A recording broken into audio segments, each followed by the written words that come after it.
আমরা এই ভিডিওতে ওয়েবফ্লোর নিউ IX3 এর মাধ্যমে কিভাবে এটি প্যারালাক্স সেকশন তৈরি করতে পারি সে সম্পর্কে জানব। আমার এখানে একটি প্রিভিউ রয়েছে। আমি যদি এখন একটু স্ক্রল করি slowly, we can see that the header section মানে স্লোলি মনে হচ্ছে যে ভিতরে ঢুকে যাচ্ছে।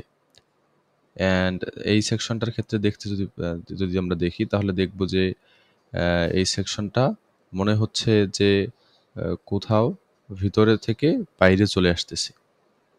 এবং অ্যাট লাস্ট আমরা যদি ফুটার দেখি তাহলে ফুটারটা মনে হচ্ছে কাইন্ড অফ স্টিকি হয়ে সুন্দর রিভিল হচ্ছে আর কি। সো এই ইন্টারাকশনগুলো আমরা কিভাবে করতে পারি ওয়েবফ্লোর নতুন GSAP ইন্টারাকশনের মাধ্যমে সেটাই আমরা দেখতে যাচ্ছি। Let's go. First what I have done here, আমি জাস্ট কুইকলি যদি যে স্ট্রাকচারটা দেখাই, আমাদের যে সেকশনটা রয়েছে অনলি আমি একটি ডিভ এর মধ্যে জাস্ট র্যাপ করে নিয়েছি এবং এটাকে ওভারফ্লো হিডেন করে দেওয়া রয়েছে। That's the only one thing. কারণ হচ্ছে আমরা যখন এই সেকশনটাকে মুভ ডাউন করব স্ক্রোলের সময় তখন যেন এটা আবার দেখা না যায়। রাইট নাও আমি যদি একটু মুভ ডাউন করি আপনারা দেখবেন যে এটা এখন দেখা যাচ্ছে না। এর কারণ হচ্ছে টপ স্ক্রোল র্যাপার যেটা রয়েছে সেটার মধ্যে ওভারফ্লো হিডেন করা রয়েছে। আমি যদি দেখি, আমি যদি এটাকে ওভারফ্লো ভিজিবল করে দেই তাহলে কিন্তু এটা দেখা যাচ্ছে। That's the one thing. Otherwise other যে স্ট্রাকচারগুলো সেগুলো just normal as is. So চলুন দেখা যাক। আর এই যে স্ট্রাকচারটা এটা ফলো করা হয়েছে সব ক্ষেত্রেই। যে এই নেক্সট যে সেকশনটা রয়েছে সেটাতেও সেম আমরা স্ক্রোল র্যাপার নামের একটি জাস্ট র্যাপার নিয়ে নিয়েছি এবং সেটাতে ওভারফ্লো হিডেন দিয়ে রেখেছি। আর এই সেকশনটা and the footer section has the same interaction. So এর কারণে আমি সেম যে ক্লাসটা সেই ক্লাসটা ব্যবহার করেছি। আমাদের অ্যানিমেশনের ক্ষেত্রেও আমরা যেন একটা অ্যানিমেশন করেই দুইটা অ্যানিমেশনের কাজই কমপ্লিট করতে পারি। চলুন শুরু করা যাক। সো প্রথমেই টপ স্ক্রোল র্যাপার যেটি রয়েছে সেটিতে আমরা অ্যানিমেশন করব। So let's go introduction, then let's go scroll custom and target হচ্ছে টপ স্ক্রোল যে র্যাপারটা রয়েছে এর যে চিলড্রেনটা সেটা হচ্ছে আমাদের target. So same as trigger করা রয়েছে টার্গেট, বাট স্কোপটাকে আমি চিলড্রেন করে দিব, তাহলে সেকশনটাকে ধরবে। And that's it. We don't bother with the duration because এটা ইন্টারাকশন হচ্ছে স্ক্রোলিং অ্যানিমেশন হবে। সো আমরা এটা নিয়ে কোনো কিছু duration will not work for us. And for type, so type হচ্ছে ফ্রম। আমাদের এগুলো প্রয়োজন নেই, আমি এগুলোকে জাস্ট ক্লোজ করে দিচ্ছি। সো ফ্রম 0% ওয়াই এক্সেসে থাকবে 0% টু মানে অ্যাবাউট 50% বটমে চলে যাবে। So and yeah, that's it. And that if I scroll now, you guys can see that the animation is happening. আমাদের যে টাইমলাইনের প্রিভিউ এটাও আসলে যেহেতু এটা scroll animation, so it doesn't matter. So এখন আমরা দেখতে পাচ্ছি যে জাস্ট স্ক্রোল যখন করতেছি তখন এটা সুন্দর টপ থেকে বটমে এরকম প্যারালাক্স ইন্টারাকশন হচ্ছে।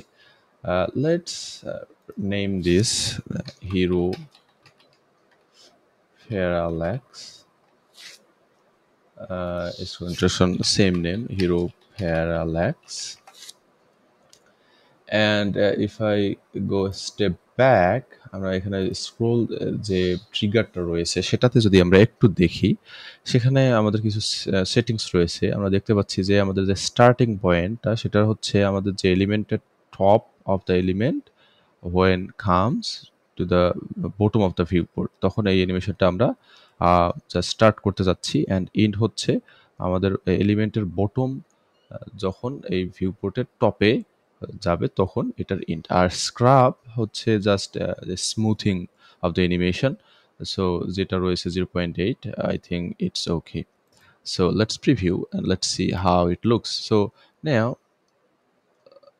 just look at this. I have a mouse, so মাউজের ক্ষেত্রে একটু স্ক্রলিংটা স্মুথ হয় না, so looks kind of cool.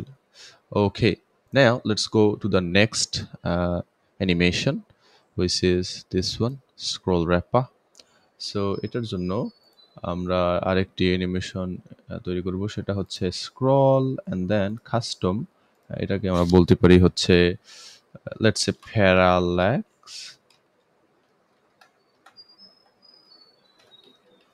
Parallax from top. আমরা আগের যে অ্যানিমেশনটা সেটাকেও এভাবে নামকরণ করতে পারতাম, বাট দ্যাটস ওকে। অ্যান্ড এটার ক্ষেত্রে আমরা জাস্ট দেখব হচ্ছে পাসিটি আমাদের প্রয়োজন নেই, এগুলো প্রয়োজন নেই, জাস্ট করব হচ্ছে ফ্রম 50% থেকে 0%-এ আসবে, অ্যান্ড দ্যাটস ইট।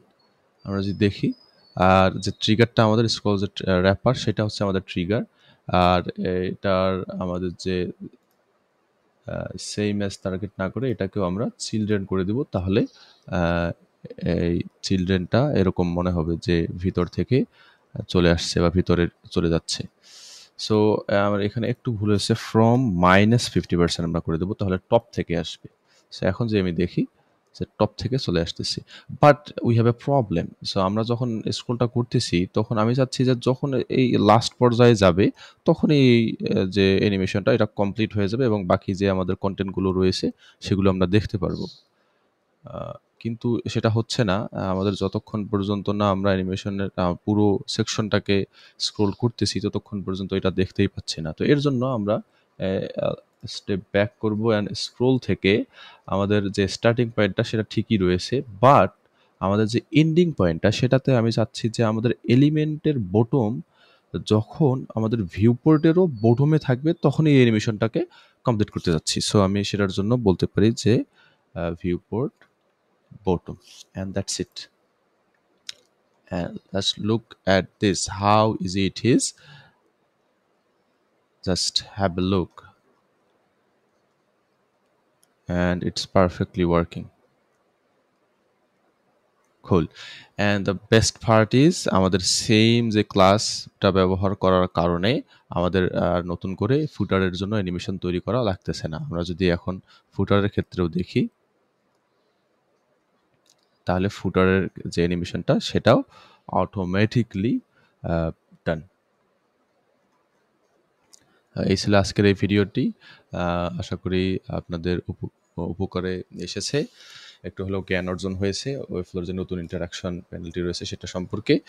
সো পরবর্তী ভিডিও দেখার আমন্ত্রণ রইল। তাছাড়া এই ভিডিওতে যদি কোনো প্রশ্ন থাকে অবশ্যই কমেন্ট বক্সে কমেন্ট করবেন। দেখা হচ্ছে পরের ভিডিওতে। আল্লাহ হাফেজ।